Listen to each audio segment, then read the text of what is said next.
In today's episode, Maki is drinking some beer. He learns to play a musical instrument. He drinks some more beer. And he's fitting air conditioning.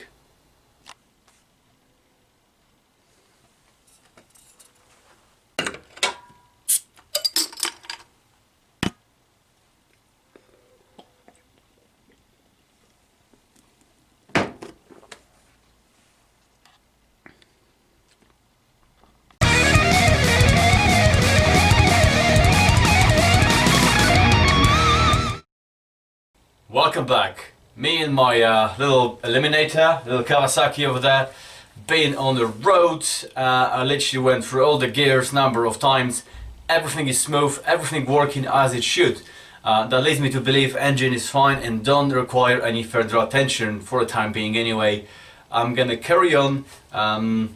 Today is the coolant. I want to refurbish the radiator a little bit, change all the coolant.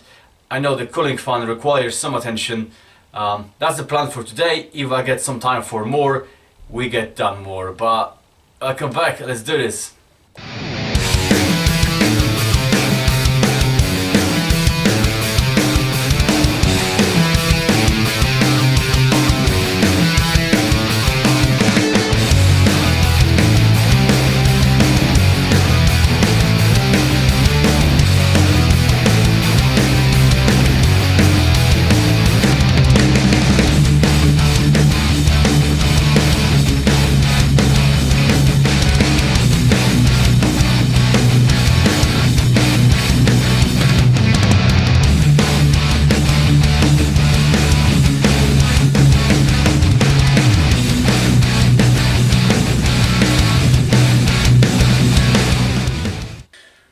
Okay, so I've got radiator and the fan from the radiator off. Unfortunately, the fan is beyond repair.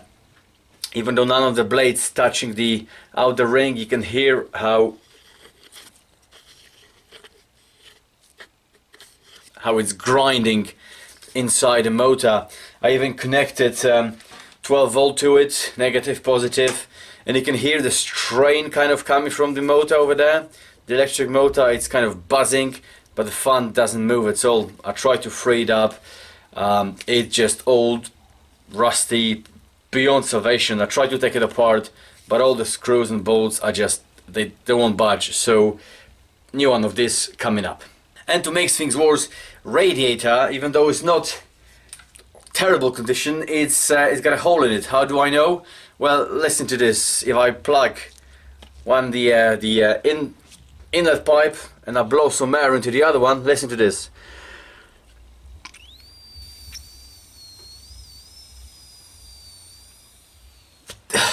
Don't know if you can hear it, but the air is escaping somewhere from around this area. By the way, don't try this at home. Use compressor, and the compressed air is much better practice, trust me. So I'm on a hunt for a new radiator and a new fan. Unfortunately, from what I was looking, they don't come as a piece, as a single piece, which would be ideal. So that's gonna set me back. Even the second-hand one is gonna set me back probably about 50 quid, because the bike is so fucking rare. And a fan I can get for, if I get it for 25-30 quid, I'll be lucky. So you name it, 80 to 100 pounds just for these parts.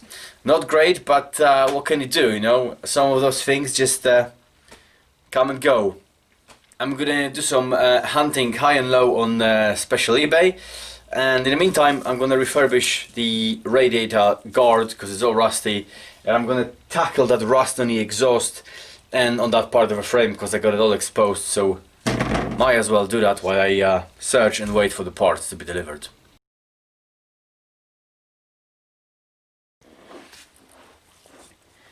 Right, so just so you guys know what I'm doing here, I'm using a de-ruster in gel.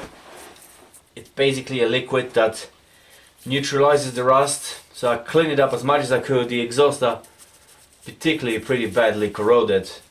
They're not rotten completely through, but all the chrome, especially on the top pipes, the headers are pretty much gone. About 10-15 centimeters just before it goes on this radius down here. Down here is perfectly well good. Well, it's not chrome, it's steel, but on the top of it, it's quite badly pitted. And there's a number of places on the frame as well that are quite badly corroded. And before I paint it completely and prime it, I want to stop the rust from coming back. And that driller gel, that de-ruster thing, it's pretty good for it. I used it before a number of times and it acts really quickly, you know. It kind of neutralizes the rust that's on it already.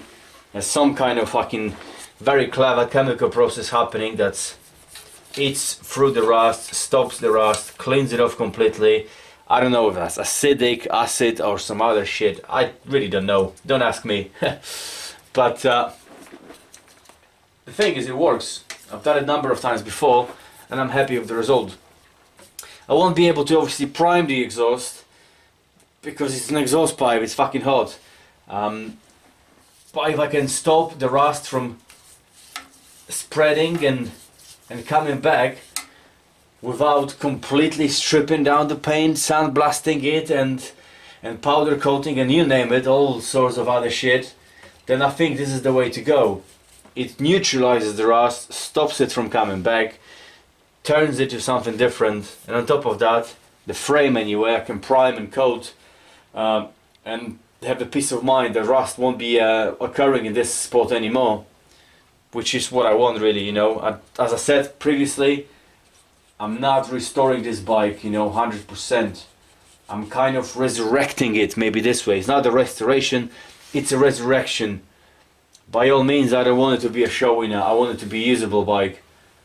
But it's not a restoration, it's a resurrection of a bike that was dead and meant for a scrapyard.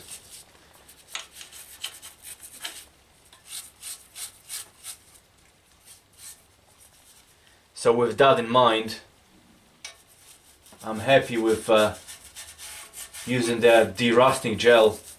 I'm not going to give you the brand because I'm not advertising anything, you know. Everything I've got in this garage I bought myself. So I'm not advertising, you know, buy this or buy that because they send me shit for free. No, there's plenty of brands out there and they all do exactly same shit.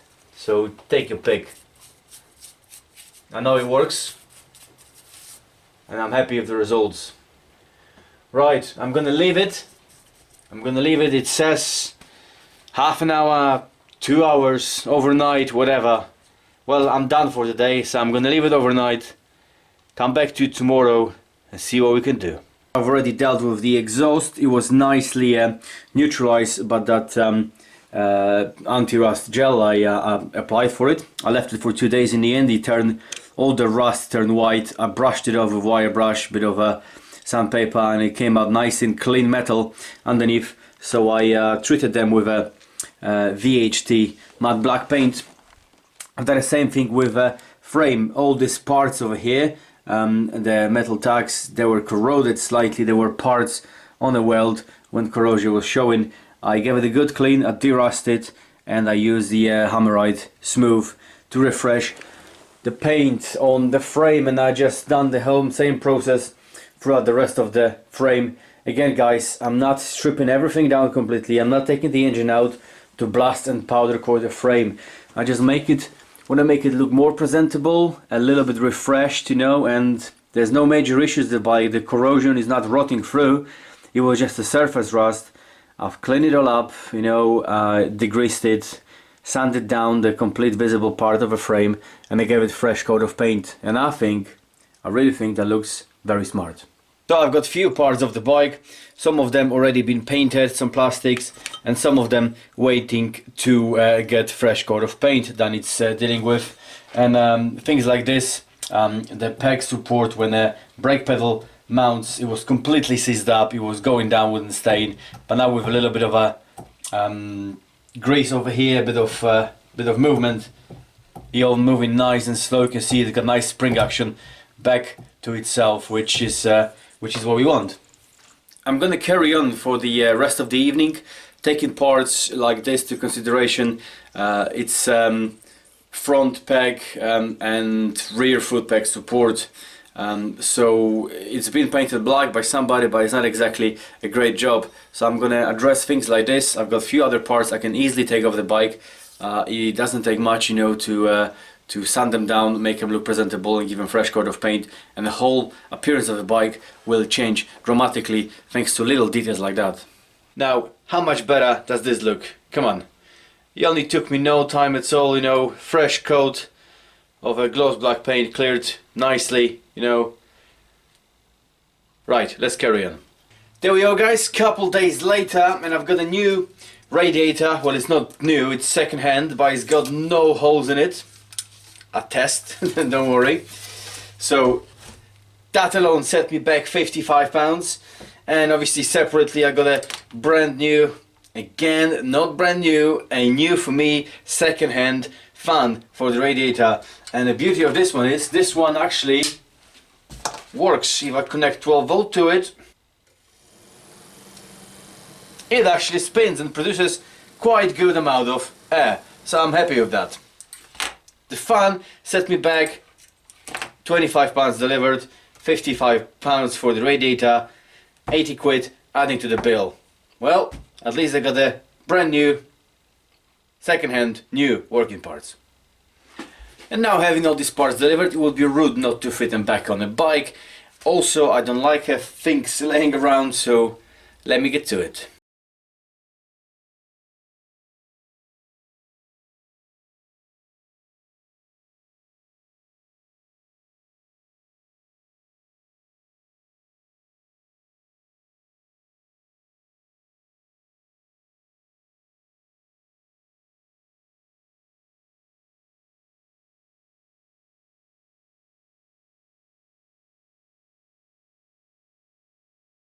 Even though I'm not restoring that bike 100%, I like to replace the fasteners when I can. Well, I got old, nasty, super rusted bolts like this. There's no point putting them back on. So I replace them where possible. I mean, they don't need to be replaced with brand new fasteners like these ones. I saved them from one of the bikes. I removed them from the engine bay or somewhere else, and they're in really good condition. They're just not aesthetically pleasing, but it don't matter in this case because this cover will sit on top of them and you never see them over there. But they're still much better quality fasteners than the one I removed. But where on display I use brand new fasteners if possible. I mean, how much better does it look?